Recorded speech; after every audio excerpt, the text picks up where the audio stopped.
Enabling two-factor authentication on your Etsy account adds an extra layer of security to protect your information. Follow these steps to set it up. Step 1. Log into your Etsy account. Visit the Etsy website and log in using your username and password. Make sure you're accessing the official Etsy site to ensure your account's security. Step 2. Go to Account Settings. Once logged in, click on your profile icon in the upper right corner. From the drop-down menu, select Account Settings to access your account management options. Step 3. Navigate to Security Settings. In the Account Settings menu, look for the Security tab. Click on it to find options related to your account security, including two-factor authentication. Step 4. Enable two-factor authentication.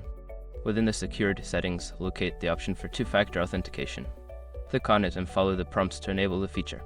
You may need to provide a phone number or use an authentication app. Step 5. Confirm setup.